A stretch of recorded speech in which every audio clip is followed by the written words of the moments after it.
Hi, gals. Welcome to Sober Living Strolls. I'm standing under the oak tree today. This is the oak tree behind me. We could look up. This little oak tree, 18 years ago, we brought it home in the back of my husband's pickup, a short box. It was in a pot, about that big or whatever. I think a 10-inch pot. And we stuck it here in the ground, and I can climb it now. I mean, it's not enormous, but you know, right?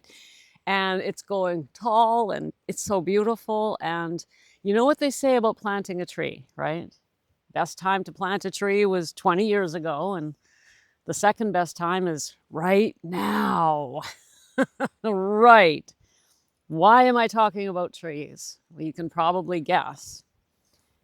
The best time to get started on anything is right now. If you failed in your journey, so what?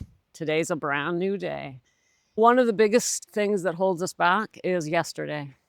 Yep. We think about it. We think it's real. By the way, it's not real. It doesn't exist except for right here. Everything from the past doesn't exist except here. And yet we give it all this meaning. We add emotion to it. We put regret in. We add anger. We add resentment. And it's all not even existing except for here. I mean, think carefully about that. That's profound.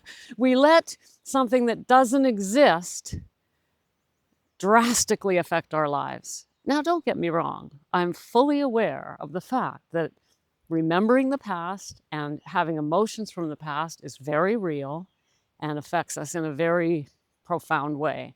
And that is why when I help women, we spend, of the 8 weeks in my initial course, we spend 3 of them dealing with the past, because we can't just ignore it. We have to heal it, but is healable, and we don't fool around. We don't hang around in the past for weeks and months talking about it, which was what all the talk therapists I ever went to had me doing. But we do go look at it and we release it. And you can do that in 3 weeks. You can do it in less than 3 weeks. So I just wanted to remind you today that the past doesn't actually exist except in the meaning you give it, the meaning you actually assign to it, the things you've done, the things other people have done, the things that have been done to you. None of it's even real. And that you can address your past, heal it, and move past it. And that includes forgiving yourself and others. Of course, it starts with willingness.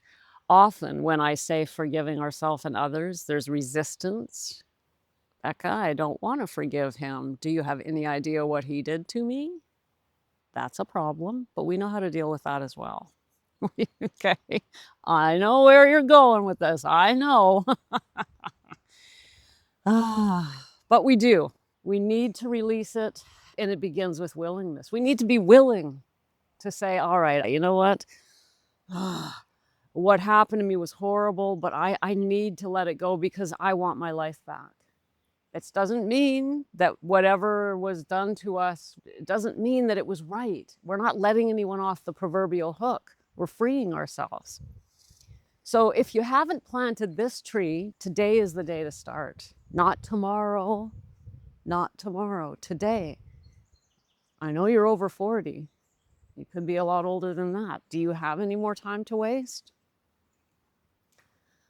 I know I wasted enough of my life, what I could have done if I hadn't been drinking, all through my 30s, all through my 40s.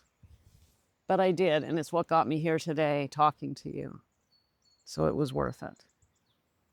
Time to plant that tree, gals, and if you are ready to plant it with my help, go to the description of this video, tap the link, take you right to my calendar, and we'll have a chat. We'll have a chat. Maybe I can help you. Maybe I can't. I'll never know till we have a chat about it. Thanks for coming. See you next time.